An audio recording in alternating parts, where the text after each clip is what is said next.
it took about, I guess, from concept to being launched, about 3 years.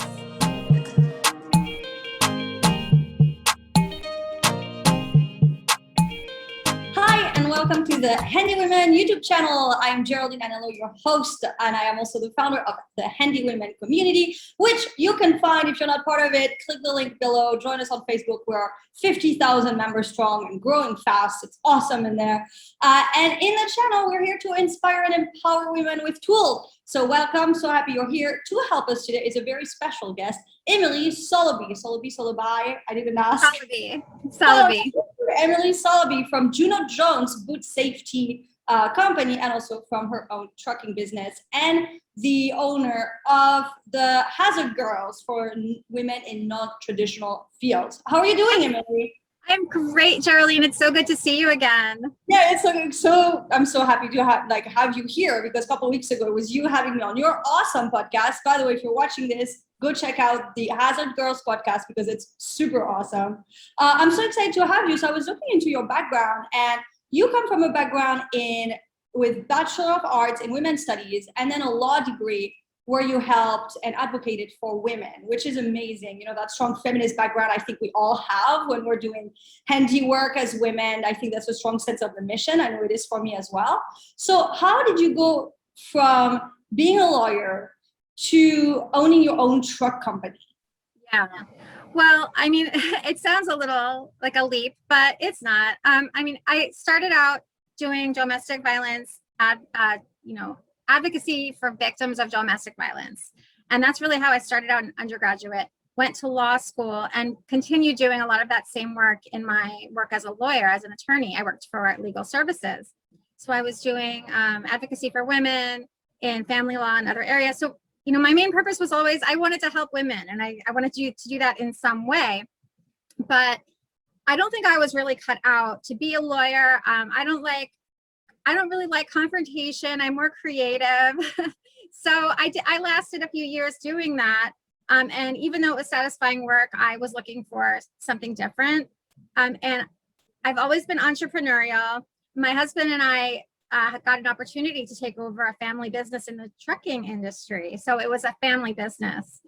And we took that over and grew that company over about 10 years. And it was during my time there that I noticed, you know, women were not being properly addressed in the industry in so many ways, but in one of the ways was the footwear. So there just wasn't the footwear that was really needed to keep your feet safe and to look good with what you were wearing and just to fit properly. And so kind of like style and fashion is just a passion of mine. So it's really like the direction that I went. I love that. So what's interesting to me is I assumed that there was another leap between the trucking and the safety boots, because to me, safety boots are very much for women on the ground, you know, working in construction and doing handiwork. I never thought, well, first of all, of course, we don't really think of truckers as women, although there are more, and there's a strong effort at the moment to bring more to the trade. But I never thought that truckers needed special footwear. Oh yeah, absolutely. I mean, there's a lot of, I mean, I would say steel toe boots are one of the #1 safety products that women need, or that truckers need in general, but also gloves and vests, things like that, because you're out in the road and you're handling equipment, and there's like a lot of heavy things that you're often transporting and carrying around, but also just like the heavy equipment that rolls around. Well, that's so interesting, because I always think of trucking as driving, right? And so I'm like, as a driver, I want the lightest, most chill shoes ever. I'm like, I don't want to have something heavy. I don't even want anything by my ankles. But I suppose I've never driven a truck, have I? Not wear flip-flops in the truck, please, ladies. So is it very different to drive a truck, or is it very much about what happens when you're not driving? Yeah, I mean, it's really when you're out of the truck and unloading and loading and being around the equipment. So so when you're driving a truck, you always have to load and unload something. That's part of the gig? Often, yeah. I see. And so then you need the safety boots. Exactly. Gloves. I mean, you know, there's a lot of safety gear that is needed. That's fascinating. So it makes so much sense now. I had never thought about it that way. So then about those boots, I mean, I know you went to Mexico to study the art of boot making. And you also continued your studies in the US, again, for shoemaking, which is fascinating. What did you learn? And was it hard to learn what you needed to learn in order to make it specific to women in the trades? Gosh, yeah. I mean, I think the whole craft of shoemaking it's a complicated craft. I mean, there's a lot going on with the handiwork of making a shoe. So, I mean, it's something that I did. I started doing it during college as just something that I love shoes. So I was just interested in doing it. So the first thing I made was sandals. And then I went on to do high heels and sneakers and, various types of shoes. So it's just, I wanted to really know the process of what goes into making a boot and what goes into making a shoe. Now, safety shoes are a whole nother thing because there are so many parts. I mean, at one point I counted the parts. I don't even remember how many there are now, but there are a lot of parts, that go into the making of a safety boot due to the equipment. There's a steel toe, of course, and then in our safety boots, there's a puncture resistant midsole. Oh, what? A puncture resistant midsole, so that if you step on a nail, it stops the nail from going through the bottom of the shoe. Well, that's very handy now, isn't it? You need that. Nobody likes a nail going through their feet. Yeah. What else? I mean, that's fascinating. Yeah, I mean, there's so many parts to a shoe. There are they call it a toe puff, and there's a heel puff, and there's things that go around the shoe that sort of give the shoe structure. And then of course there's the outsole, and then all the thread, the lining that goes on the inside of the shoe, the insole. What about the lining? What does the lining have to do with anything? What does the lining have to do with it? It allows for it allows protection of the actual upper, which is the leather that we use. Depending on what you're making your shoes out of, it protects that. And then depending on what material you're using, it can add some airflow, moisture wicking. So there's so many parts to it. I mean, I guess literally, I'm talking figuratively, that's a lot, but yeah, you're thinking actually concretely, there are many parts to it. Yes. So exactly. How long did it go from conception to making it happen? Oh, a long time, Geraldine. Yes, it really did. Because I guess I'm the kind of person that I like to know. I guess I'd like to take my time and learn and kind of know what I'm doing along the way. So the route that I took in doing this was, like you mentioned, I learned shoemaking. So it took about, I guess, from concept to being launched, about 3 years. That's amazing. And so, I mean, it's funny, but I would imagine as the business owner, one of the most satisfying things has got to be hearing somebody who ran into trouble writing you and saying, I ran into this trouble, and if I didn't have these boots, it would have been a much bigger issue. Yeah, exactly. Do you get those? Oh my gosh, I have letters from women that I will never throw away. I'll save them always. They mean a lot to me. I mean, one woman, she works on a boat, for the U.S. government, and she said that in her job, it's on the boat, and then she has to get off, and then she often has to meet with executives and higher ranking people, and she felt ashamed because she would be wearing her kind of scuffed up, normal looking work boots, and it made her feel, and she's very small feet, so she was happy to be able to get a size that fit her. So it made her feel like she felt that she had been seen and acknowledged, and now she was able to wear boots that were protecting her feet but also looked good. So yeah, I'll always save those letters. Right. And what about the weight of your boot? Because I imagine if it had, when I hear steel toe boot, I hear heavy, heavy, heavy. Am I wrong? Yeah, I'm not gonna lie, they're not the same as your sneakers, but because they do have a steel toe and they do have a puncture plate. But one of our awesome customers took them and put them on a scale and measured them, and then put them next to her previous safety boots, and they were a lot lighter.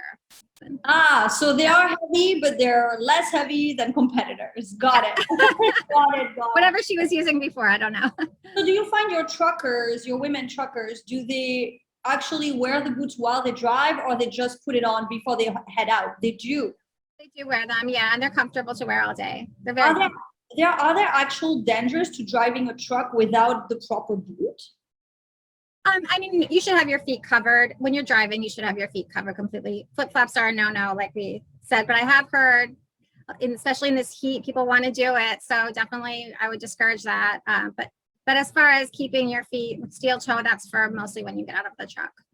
So I saw a thread recently, and it might have been on your group, it might have been on mine, who knows, one of the badass women groups out there, that was about trying to bring more women to the trucking industry. And there was a variety of ideas and a variety of concerns surrounding that, including from women who had considered doing it and had decided against it for a variety of reasons. What do you think are those reasons? And what do you think can be done to help women with their concerns? So what can be done to help women feel that they're more safe in the trucking industry? Is that what you're talking about? Yes, so that more can join. Yeah, I think the number one concern of women, and like I'm not actually a driver, so I want to give that disclaimer, but I do work with a lot of women drivers, and I speak with a lot of them. I think their number one concern is probably the treatment that they're receiving from their employers. So they want to be treated fairly by their employers. They want to be treated respectfully. And when I say respectfully, I'm not just talking about sexual harassment and things like that, although that is, of course, an issue. What I'm talking about is being treated as if they do know what they're doing and, respected for their skills. Interesting. So that it's not so much about the safety on the road. It's not so much about stuff like that. It's very much just communication. And no, I think those are all issues that you're mentioning, and these are all issues that women have to deal with. And things, there are many groups that exist out there to help advocate for women. Women in Trucking is one. And they exist to help, have a community for women to go to and to find resources to give them advice and give them recommendations on places to go. Yeah, like going to work for you, a woman who understands, rather than going to work maybe for another company. Oh yeah, as far as companies, yes, that's part of it. Yeah, but also truck stops and things like that. I see. Are you hiring? Yes. Yes, we are hiring. You want to go in the truck industry and you want a good employer, there you go. Soloby is hiring. We're hiring instructors. Yeah. Instructors, that's great. Yeah, so I want to play the devil's advocate for a second. And why is it a good thing for women to go in the trucking industry? Like, is there something to be said as, well, it is a hard job. Why would we want to push a whole gender that has been spared that difficult job, that job? Yeah, no, I hear you. But so, yes, it benefits society as a whole because we need drivers, right? But as far as women, why does it benefit women? Well, because this is a career where you can actually make a very decent living. You can get out there and make, $60,000, not the first year, but after doing it for a few years, you can get hired by these great companies and you can have benefits. And it just gives you a way to take care of your family. Something I think about all the time, and it's a little bit of an aside, but I'd be curious to hear your thoughts on that, because I read, as you know, and we talked about it on your podcast, the Hazard Girls podcast, I read Lean In by Sheryl Sandberg, which is a book that very much influenced me. And something she said in it that I will never forget, she said, any industry that was men dominated, once a large amount of women join it, the salaries drop down. So it's a good sign to see. And so she gave us an example, bus drivers for schools. That driving buses for school children used to be completely like only men did it. And then women joined and more women did it. And now it's mostly women. And the amount of pay really dropped down. And so sometimes I look at the industries that are pushing towards having more and more women. And I almost have now an instinctual, oh no, I don't want to be around it, because it means less money. And I have now this weird, I suppose, like twisted way of thinking where I think if it's men dominated, I'm probably going to make more money. I know it's weird, right? But it's sad. The construction. Yeah. I mean, the construction industry has one of the smallest pay gaps of any field for women and men. Well, I just want to repeat that. Yeah. Say that one more time. I loved it. The construction industry has one of the smallest gaps in pay between men and women. Why is that? Part of the reason is the unions, protecting everyone equally, but and then people follow the example of the pay levels of that. So So that's actually a place where women can join without the salaries of an entire industry being dropped down. Well, that's Yeah. very exciting news. So is the trucking industry considered in the construction field? I'd say it's construction adjacent. Yeah. This is fascinating. So let's talk about your group then, since we're talking about adjacent. The Hazard Girls group on Facebook, which is so fun and I really enjoy it, is for mostly professionals and some that are not, but a lot of professionals in different types of usually men-dominated fields. What have you learned since you started the group? What is your awareness surrounding all those different fields and women working in them? Well, I mean, one of the things that I've learned, I've interviewed a lot of people, as you know, yourself included, and it's just I've noticed that the types of women that are in the group, they a lot of them are professionals, and they're professionals in lots of different ways. Meaning they might be professionals in that they've got a higher education and they're in a STEM field or engineering field type thing, or they're professionals in that they're a professional tradesperson. So it really runs the gamut. But one of the things that I have learned is that the women that I've spoken to they're very strong women in general. It's not like when I ask them, like, what are the challenges you've faced? What problems have you had? I'm not hearing a ton of, yes, I mean, people have been treated differently, but I'm not hearing a ton of like, oh, it's been so difficult because I've had to struggle. I'm hearing like, yeah, this difficult thing happened, but I don't let that get to me. I don't let that bother me. I've overcome that. And so I'm just seeing a lot of fortitude of character, in general. And that tends to be the type of women. That's interesting. So what about you? I mean, how has it been for you as the owner of a trucking company? I mean, I know you co-own it with your husband, but knowing the kind of person you are, I'm sure a lot of people are aware you're owning it. You're not taking a backseat in it by any means. So how is that? Has there been any kind of backlash or sexism against you? So I am in my 40s now, but I started this in my 30s. When I think people perceived me as being a lot younger. So at that time, when I still had that fresh face, I got it a little bit more.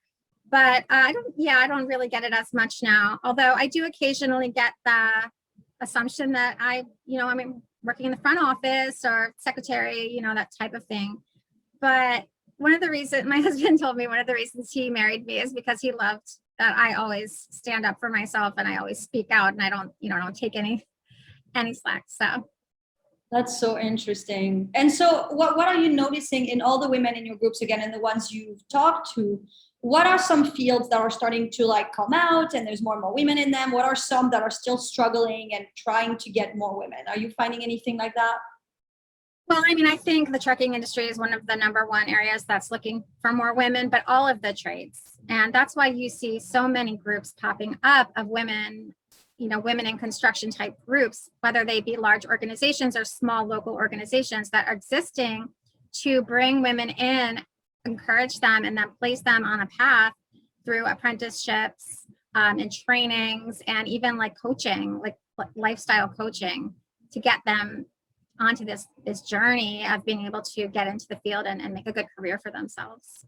What do you think of the difference between working for an employer as a handywoman and somebody in the field or working freelance? Because I feel that's a question that comes back. And I've met a lot of women that worked for an employer that eventually turned to the freelance world. Yeah. I don't know. You're talking to an entrepreneur. I don't like working for other people, but I'm hiring now, so I'm not going to say it too much.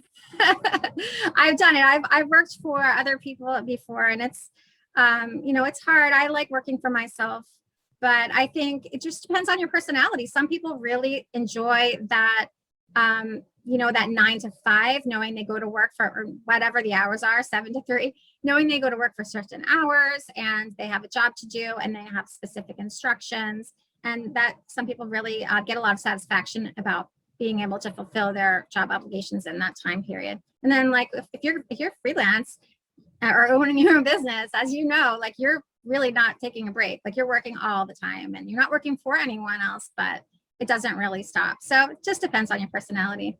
I've been having a lot of conversations with handy women who are professionals from my group, and a lot of them, who became freelance, they all say something that they almost half apologize for. But I've been asking them what they charge hourly to get an idea of what it's like in different parts of the country, and quite a few of them say, "Well, it depends who it's for." And they say, I get called a lot by elderly people, by disabled people, and I will charge them less. And that, when I hear that, because now I've heard it many times, and they feel almost bad when they say it, because they know that as a person they should be charging more, but they also want to feel good about it, because what they're actually doing is something incredible for society and very helpful and generous and kind. And it's that, of like, do men do that? Do men have that awareness of who they're serving and changing their prices accordingly? I mean, I think they do. I think some do. I don't know. When you said that, I thought about my grandfather. He used to do everyone's taxes just for free if they were elderly or had disabilities and things like that. So I think it's just, certain types of people do that. Maybe women do it more. I don't know. I'd be interested to hear about that. Yeah, and it's funny because you're right with the freelancers working so much. We've had some of the people in the group in Handy Women have been asking, "Oh, I'm debating, should I start having a handiwork business?" And then what happens is, when I talk to the women that started even a couple months ago, their story is like, "I just made a few flyers, I just posted them around town, and the phone has not stopped, and I've not had a day off since." That's it's like great. The need is so real. And so the ones that are debating, if you're watching this and you're debating about doing it, I mean, it seems like you're pretty safe. Just put a few flyers up and give your business cards everywhere. You'll probably be busy quite soon. Yeah, right. I know. That's wonderful to hear. Yeah. What is your best advice, or what are some advice you could give to anyone that wants to join the trades, any of it, trucking, or what's the process? What should they get certified? Should they just contact somebody like you? Where do they go? What do they do? I mean, I think first thing to do is join a group with other people in it, so you can start talking to people and really get a feel for it. And then, show up, just go, show up at a school, show up, at an organization, especially now that COVID's petering out, hopefully a little bit, and things are open more. You can actually go in person and talk to people. A lot of cities have organizations that will help you. Like, I know in Philadelphia and many other cities on the East Coast, we have Career Link. So you can go talk to them, and they will often point you in the right direction. What about for the ones who have done handiwork their whole lives? Do they also need to go get a class, or can they just kind of get going? I don't know. I think they can just probably get going. Yeah. I'm sure there are other professionals in your group as well. I'm sure there are. Oh yeah. They're a minority, but there's definitely a bunch as well, because it's such a large group at this point, where we're almost at 50,000. So obviously we have a certain amount of hundreds of professionals. Yeah. You probably have a lot more than you think. I was talking to Lindley Oaks from the Hazard Girls group, and she started out, she was in the office working just like office work. And I think she got a temp job and went out, and she had always been growing up with around tools and fixing things. So she knew what she was doing. She got this like temp job going out in the construction site, and they put her to work, and she ended up actually becoming a carpenter and doing the work. So yeah, I mean, I don't know that you necessarily need formal training for that. And I love that you mentioned tools, because that's something I've learned through the Handy Women group, is that you think, "Oh, if I want to be a handy woman, I've got to start with like, what tools do I need?" But what I've learned is that the first question should be, what safety gear do I need? Not what tools do I need first. So you being a safety expert, what would be your best recommendation as far as safety tools? Oh, I mean, absolutely. Boots, gloves, goggles, right? Face, depending on what you're doing. If you're welding, obviously you need your shield. So yeah, I mean, there's also other things, like if you're going to be around traffic, depending on what you're doing, like with trucking industry, you might want reflective gear. So I love that. Well, Emily, it's such a pleasure having you. Always lovely having conversations, and I'm sure we're going to have more in the years to come, because this movement, like I say, is just getting started. It is. We're at the forefront of it. It's exciting. I know for me, it's a mission, empowering women and seeing how far it takes us in the world. So thank you for being here. If you're watching this, write in the comments, are you a professional handy woman? Are you thinking of becoming a professional handy woman? Do you just want to say bravo to the ones who are professional handy women? Write it in the comments, like and subscribe, and see you on the next video. Bye.